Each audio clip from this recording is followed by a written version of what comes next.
Informasi lainnya, Tribuners, penumpang KM Barcelona 1 keluhkan kerugian akibat gelombang tinggi, ganti rugi tak kunjung jelas. Dua penumpang KM Barcelona 1, Muhammad Sarif 23 tahun dan Fandi Suhadai 20 tahun, mengeluhkan kerugian yang dialami akibat kerusakan sepeda motor mereka setelah dihantam gelombang tinggi.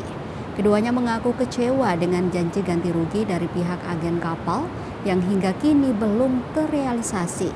Peristiwa naas itu terjadi pada Sabtu 21 Juni 2025. Kepada tribunambon.com, Muhammad Sarif menceritakan mereka berlayar dengan KM Barcelona 1 dari Pelabuhan Ternate tujuan Sanana dan Kota Ambon sekitar pukul 18.00 waktu Indonesia Timur. Sekitar pukul 00.30 waktu Indonesia Timur pada Minggu 22 Juni 2025, kapal dihantam gelombang tinggi sekitar 4 meter. Akibat insiden tersebut, kapal akhirnya memutar balik ke Pelabuhan Ternate dan tiba pukul 4.00 waktu Indonesia Timur. Saat tiba di Ternate, Sarif mendapati kondisi motornya rusak parah dengan bodi pecah dan kerusakan mesin. Kerugian serupa juga dialami Fandi Suhadai yang menyebut bodi motornya rusak sekitar 80%, belum termasuk kerusakan mesin.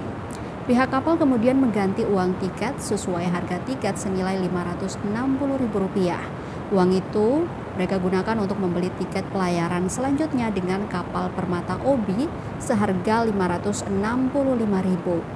Fadli berjanji akan menginformasikan proses penggantian pada hari Senin. Namun saat Sarif menghubungi Fadli pada hari Senin, ia hanya diminta mengirimkan nomor rekening agar uang penggantian ditransfer.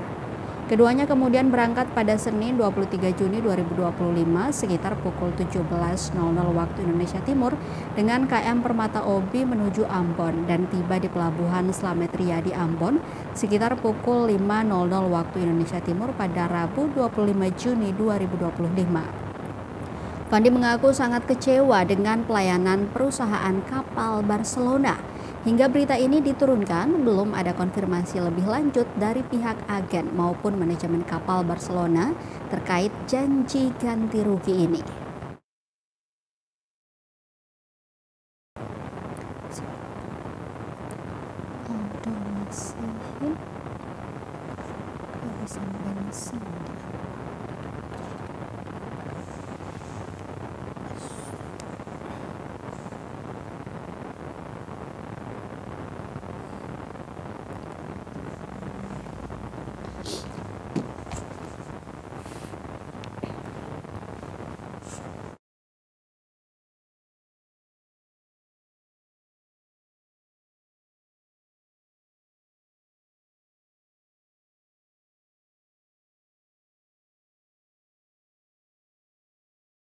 Download Tribun X sekarang, menghadirkan lokal menjadi Indonesia.